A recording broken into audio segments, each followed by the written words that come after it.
सोचिए, अगर आपके खिलाफ़ किसी ने फर्जी एफआईआर दर्ज करा दिया तो आप इतना सुनते ही मानसिक रूप से परेशान हो जाएंगे। लेकिन घबराने की कोई ज़रूरत नहीं। मैं हूं आपका दोस्त ब्रिजेश। मेरे इस चैनल को आप सब्सक्राइब कर लें। आपको निरंतर विधि के क्षेत्र में हो रही कार्रवाई के संबंध में आपको हम निरंतर अवगत कराते रहेंगे। और मेरे YouTube चैनल को आप सब्सक्राइब कर लें, वीडियो को लाइक करें। यह मेरा पहला वीडियो है। हो सकता है कि मुझे कुछ बोलने में त्रुटि हो जाए, तो आप सभी से निवेदन ये है कि आप मुझे क्षमा करेंगे और मेरे चैनल को आप सब्सक्राइब कर लें।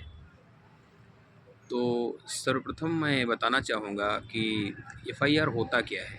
एफआईआर दंड विधि की एक ऐसी व्यवस्था है जिसमें किसी व्यक्ति द्वारा उस व्यक्ति के विरुद्ध जिसने कोई अपराध कारित किया है उसके संबंध में पुलिस थानाधिकारी को उस घटना के संबंध में लिखित या मौखिक, अब तो नए कानून में इलेक्ट्रॉनिक माध्यम से भी आ गया है, तो उसे उसकी इत्तला या सूचना दे सकता है। उसके बाद जब पुलिस इस मामले में कार्यवाही शुरू करती है तो पुलिस सबसे पहले यह सुनिश्चित करती है कि इस मामले में क्या उस व्यक्ति की जिसके खिलाफ़ अभियोग पंजीकृत कराया गया है या लिखवाया गया है उसमें उसे गिरफ्तार करने की ज़रूरत है या नहीं। यदि मामला अत्यंत गंभीर है, जैसे चोरी के अलावा डकैती हुआ, बलात्कार हुआ, हत्या हुआ, हत्या सहित डकैती हुआ, या ऐसे गंभीरतम अपराध जिसे भारतीय न्याय संहिता में बहुत ही गंभीर प्रकृति के माने गए हैं, अगर उसका अभियोग नहीं है तो पुलिस विवेचनाधिकारी हो सकता है कि आपको गिरफ्तार भी करने के पहले आपको नोटिस करे।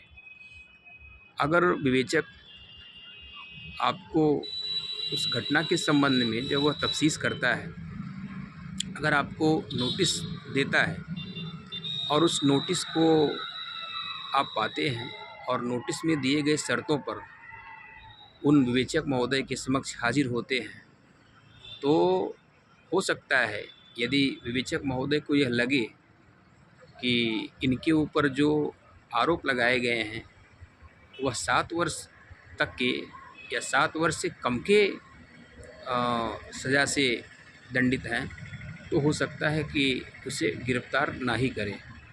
और अगर गिरफ्तार कर भी लेते हैं तो उन्हें संबंधित मजिस्ट्रेट के समक्ष 24 घंटे के अंदर पेश करना होता है।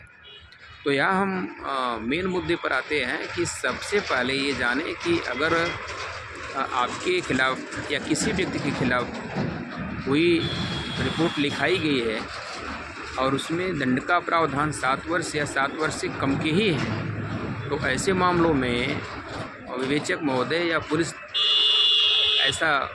अधिकारी जो विवेचना कर रहा है वह आपको गिरफ्तार नहीं कर सकता।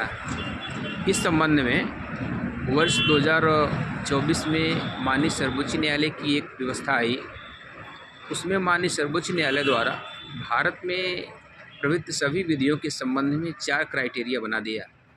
और उस क्राइटेरिया में पहली क्राइटेरिया में यह होल्ड किया कि किसी व्यक्ति के खिलाफ़ अगर मामले 7 वर्ष या 7 वर्ष से कम के ही हैं और उसने उस समय जब विवेचना चल रही है और उस पुलिस अधिकारी की जो विवेचना कर रहा है, जब भी वह उसे बुलाया हो, उनके समक्ष हाजिर हुआ हो या तो विवेचना में सहयोग किया हो, अगर यह 2 मामले रहें तो संभावना ये रहती है कि पुलिस जो है वह आपको गिरफ्तार न करे।